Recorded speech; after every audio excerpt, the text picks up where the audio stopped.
Emotional Mastery 2. Hello and welcome to the next lesson, Emotional Mastery 2. So, in Emotional Mastery 1, we learned about training our physiology, training our bodies to train our emotions.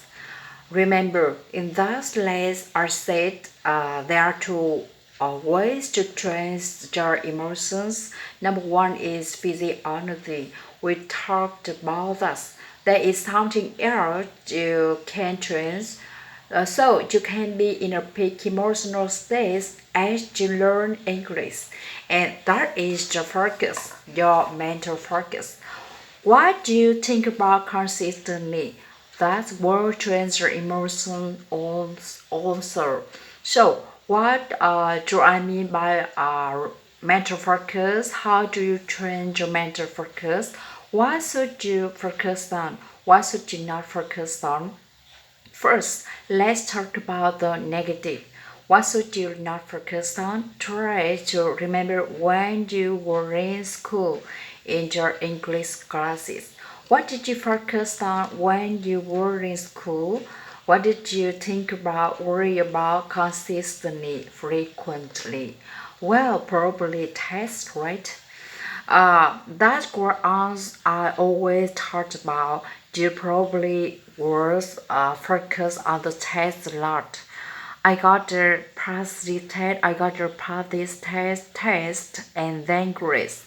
Will I get an A? Will I get a B? Will I get a C? Will I fail this course? So you were thinking about judgment, other people judging you, the teacher judging you, getting a grade, getting a score. How did you feel about that? When you think about test a lot, and you think about a lot about a score, a grade, ABC. Oh, maybe now you're thinking about the TOEFL exam and you're worried. What number will I get on the TOEFL exam? How does that affect your emotions? Do you feel more relaxed or more stressful? Wow, most people feel more stressful, of course. The more you think about judgment, the more you think about a test score, the more nervous you become, the more worried you become. And that's not good.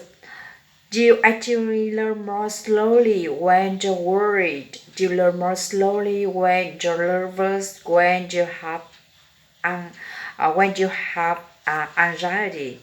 Again, I talk about Dr. Stephen Krasht, our favorite researcher. Anxiety is a major part of his research. It is a single number one most negative factor in language acquisition, in language learning.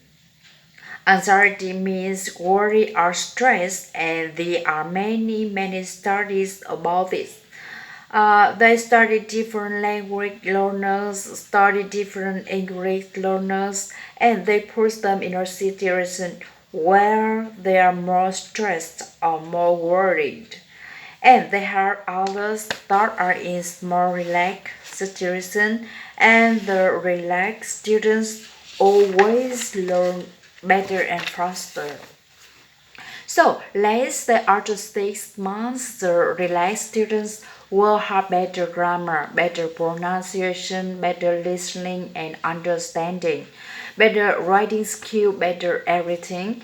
The anxious students, the worried, nervous students, the stressed students, of course, have worse pronunciation, worse speaking ability, less vocabulary, worse writing, less listening comprehension, listening understanding. So, what was happening in school? What you were actually learning to feel? You were training yourself to be stressed and nervous. You were training yourself to focus on things, tests, grades, teachers' opinion of you. That made you feel nervous, and that nervousness made you learn more slowly. So you don't want to focus on that. Something else you don't want to focus on. You don't want to focus on every small step to reach more goal. More goal. Your goal is to speak excellent English, to feel strong and confident when you speak.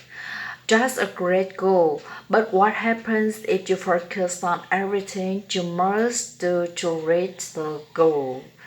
For example, do you think, of course, to become a great speaker, that means I've got to study every day, I've got to learn 20,000 vocabulary words, I've got to listen to 3,000 hours of English? How does that make you feel? Probably a little nervous, probably stressed, right? You think, oh my gosh, it's too much.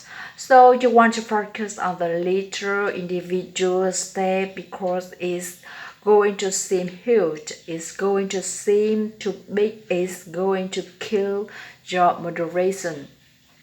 What else do you not want to focus on? Problems. So many students focus on problems. In my classes in San Francisco, they come to me, AJ, my pronunciation is bad. AJ, I make grammar mistakes. Wow, of course you do. You're a student. Your learning is normal. You're going to make mistakes. You're going to have problems sometimes. You're going to make a mistake with your pronunciation. I do. I'm a native speaker. I'm an English teacher. I make mistakes all the time. It's normal. You can't focus on it. If you focus on it, if you focus on the negative, if you focus on mistakes, if you focus on problems, your emotions become weaker and weaker. You actually get worse, so you just need to relax about this. Everybody is human. Everybody makes mistakes. It's a normal thing. Finally, you do not want to focus on the past. Most of my students have very negative experiences with English from the past.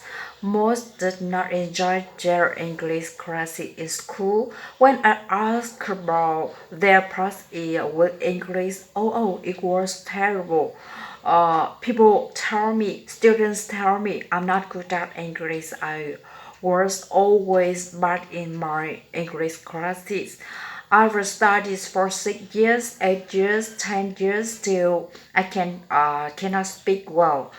Focus on the past while the past is not the same as the present. The past doesn't equal the future, as Tony Robbins likes to say.